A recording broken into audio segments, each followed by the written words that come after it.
Assalamualaikum warahmatullahi wabarakatuh. Selamat datang di Ujar Unpam Mengajar. Halo teman-teman, gimana kabarnya hari ini? Semoga kalian semua dalam keadaan siap untuk belajar bersama ya. Saya Muhammad Hamzah, dosen manajemen pendidikan Islam, Fakultas Agama Islam. Kita bakal ngobrol santai tetapi serius soal konsep dasar manajemen peserta didik. Tonton terus rangkaian video pembelajaran di kanal edukasi kebanggaan kita, Sasmita Jaya TV, berbagi untuk negeri.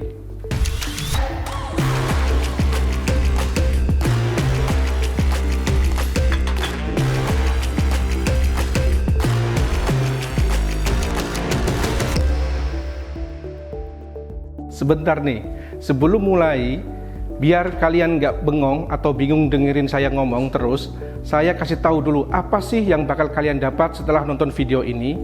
Materi yang akan dibahas kali ini adalah konsep dasar manajemen peserta didik, yaitu akan dibagi menjadi 3 bahasan, yakni pertama, konsep dasar peserta didik, kedua, konsep manajemen peserta didik, serta yang ketiga, fungsi dan tujuan manajemen peserta didik. Teman-teman mahasiswa dimanapun berada, untuk menemani manajemen peserta didik, tentunya kita harus memulai dari pengertian peserta didik itu sendiri, baru melangkah kepada detail bahasan tentang manajemen peserta didik, serta fungsi dan tujuan manajemen peserta didik. Mari kita ikuti pembahasan lebih lengkap berikut ini. Teman-teman mahasiswa, kita mulai bahasan pertama pertemuan ini tentang pengertian peserta didik. Terdapat terminologi dalam konteks pendidikan di Indonesia, yaitu siswa, murid, anak didik, dan sebagainya. Di dalam Undang-Undang Nomor 20 Tahun 2003, Pasal 1 Ayat 4, dinyatakan bahwa peserta didik adalah anggota masyarakat yang berusaha mengembangkan potensi diri melalui proses pembelajaran yang tersedia pada jalur atau jenjang dan jenis pendidikan tertentu. Beberapa definisi ahli mengenai peserta didik. Yang pertama, menurut Zamarah, menyatakan bahwa peserta didik adalah setiap orang yang menerima pengaruh dari seseorang atau sekelompok orang yang menjalankan kegiatan pendidikan. Dalam konteks yang lebih luas, peserta didik menurut Prawira Dilaga menyatakan bahwa siapa saja yang belajar mulai dari TK, SD, sampai SMA, bahkan perguruan tinggi, peserta pelatihan di lembaga pendidikan, baik pemerintah maupun swasta. Menurut Spodek juga menyatakan bahwa peserta didik adalah miniatur orang dewasa yang dalam keterbatasannya mendapatkan bimbingan oleh orang yang lebih dewasa, lebih berpengalaman atau lebih dalam ilmu pengetahuannya, sehingga karenanya menjadi individu yang lebih matang. Selanjutnya, menurut Nasihin dan Sururi, mereka mendefinisikan peserta didik adalah orang yang mempunyai pilihan untuk menempuh ilmu sesuai dengan cita-cita dan harapan masa depan. Selain itu, Umar H. Malik mendefinisikan peserta didik sebagai suatu komponen masukan dalam sistem pendidikan yang selanjutnya diproses dalam proses pendidikan sehingga menjadi manusia yang berkualitas sesuai dengan tujuan pendidikan nasional. Bahkan, menurut Abu Ahmadi, peserta didik adalah sosok manusia sebagai individu atau pribadi manusia seutuhnya. Individu diartikan bahwa orang atau seseorang tidak tergantung dari orang lain, dalam arti benar-benar seorang pribadi yang menentukan diri sendiri dan tidak dipaksa dari luar, mempunyai sifat-sifat dan keinginan sendiri. Sedangkan Hasbullah berpendapat bahwa siswa sebagai peserta didik merupakan salah satu input yang menentukan keberhasilan proses pendidikan. Tanpa adanya peserta didik, sesungguhnya tidak akan terjadi proses pengajaran. Sebabnya ialah karena peserta didiklah yang membutuhkan pengajaran dan bukan guru. Guru hanya berusaha memenuhi kebutuhan yang ada pada peserta didik. Berdasarkan penjelasan para ahli tadi di atas, bahwa peserta didik adalah orang atau individu yang mendapatkan pelayanan pendidikan sesuai dengan bakat, minat, dan kemampuan, agar tumbuh dan berkembang dengan baik, serta mempunyai kepuasan dalam menerima pelajaran yang diberikan oleh pendidiknya. Selanjutnya, materi yang kedua yaitu tentang manajemen peserta didik. Manajemen peserta didik merupakan salah satu bidang operasional manajemen berbasis sekolah atau yang biasa disingkat dengan MBS. Adapun pengertiannya adalah seluruh proses kegiatan yang direncanakan diusahakan secara sengaja serta pembinaan secara kontinu terhadap seluruh peserta didik agar dapat mengikuti proses pembelajaran dengan efektif dan efisien.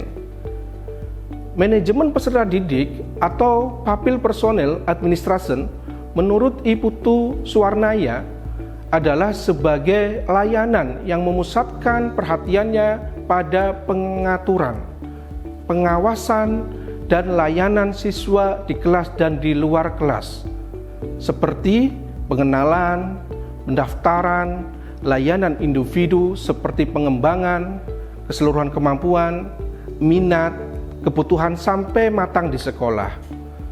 Sedangkan manajemen peserta didik menurut Muhammad Rifai adalah perencanaan manajemen peserta didik yang meliputi analisis kebutuhan peserta didik, rekrutmen peserta didik, seleksi peserta didik, orientasi peserta didik, sampai kepada penempatan peserta didik. Pelaksanaan manajemen peserta didik yang meliputi pembinaan peserta didik berupa layanan akademik, layanan non-akademik, pembinaan kedisiplinan peserta didik, dan evaluasi manajemen peserta didik yang meliputi pencatatan dan pelaporan, sampai kelulusan dan alumni. Manajemen peserta didik merupakan salah satu bidang operasional manajemen berbasis MBS ya. Manajemen peserta didik adalah seluruh proses kegiatan yang direncanakan dan diusahakan secara sengaja serta pembinaan secara kontinu terhadap seluruh peserta didik agar dapat mengikuti proses belajar mengajar dengan efektif dan efisien. Oleh sebab itu, manajemen kesiswaan bukan hanya berbentuk pencatatan data peserta didik tersebut dari suatu sekolah, melainkan aspek yang lebih luas, yang secara operasional dapat membantu upaya pertumbuhan dan perkembangan peserta didik melalui proses pendidikan di sekolah. Manajemen peserta didik adalah pengelolaan kegiatan peserta didik yang meliputi kegiatan perencanaan, pengorganisasian, pelaksanaan, dan evaluasi program kegiatan peserta didik di sekolah dengan berpedoman pada prinsip-prinsip.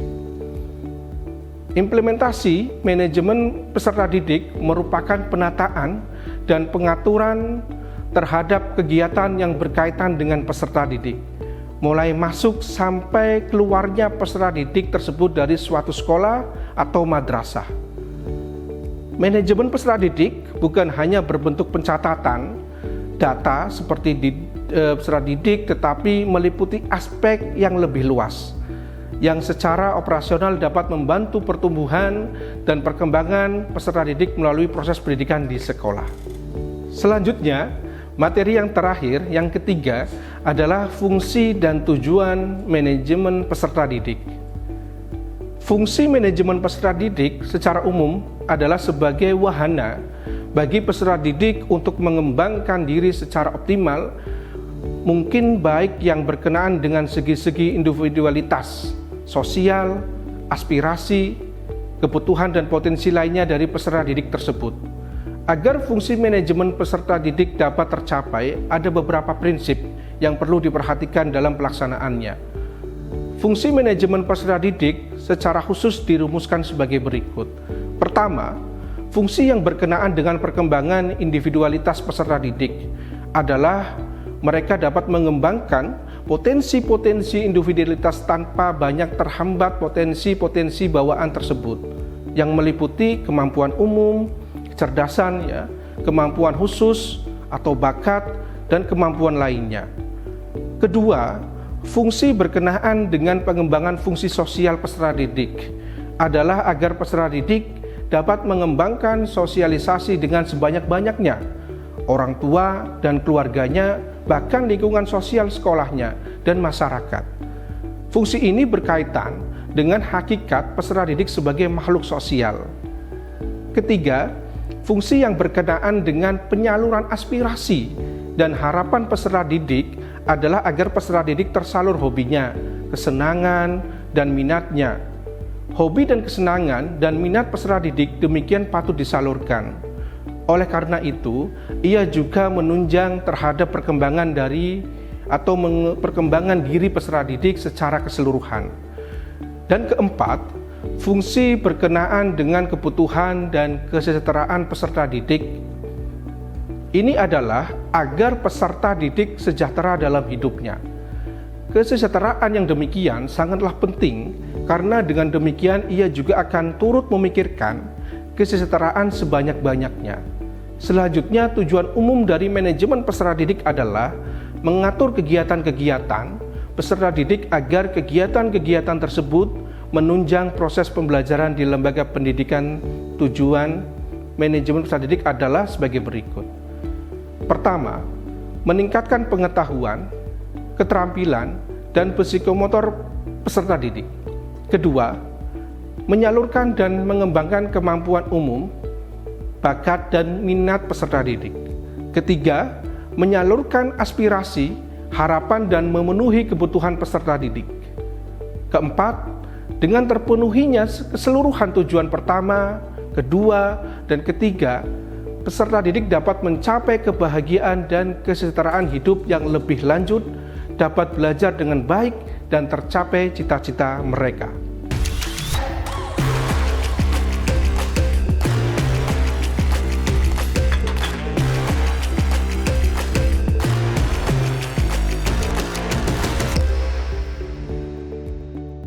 Teman-teman semua, berdasarkan kepada hasil diskusi kita hari ini, maka dapat kita tarik beberapa kesimpulan, yaitu manajemen peserta didik adalah pengelolaan kegiatan peserta didik yang meliputi kegiatan perencanaan, pengorganisasian, pelaksanaan, dan evaluasi program kegiatan peserta didik di sekolah dengan berpedoman pada prinsip-prinsip implementasi manajemen berbasis sekolah. Manajemen peserta didik dipandang sebagai bagian dari keseluruhan manajemen sekolah. Manajemen peserta didik merupakan proses pengurusan segala hal yang berkaitan dengan peserta didik, mulai dari penerimaan peserta didik hingga keluarnya peserta didik dari suatu sekolah. Manajemen peserta didik adalah mengatur kegiatan-kegiatan peserta didik agar kegiatan-kegiatan tersebut menunjang proses belajar mengajar sehingga dapat berjalan lancar, tertib, dan teratur, sehingga dapat memberikan kontribusi dan pencapaian tujuan sekolah dan tujuan pendidikan secara keseluruhan. Tadi kita udah ngobrol ya. Sekarang yang ingin saya tanyakan kepada teman-teman semua adalah apa itu manajemen peserta didik, fungsi dan tujuan manajemen peserta didik. Terima kasih banyak teman-teman sudah nonton video ini bareng saya di Sasmita Jaya TV. Jangan lupa share video dan subscribe ini ke teman-teman yang lain. Sampai ketemu di video pembelajaran berikutnya. Tetap semangat belajar, tetap berbagi. Wassalamualaikum warahmatullahi wabarakatuh.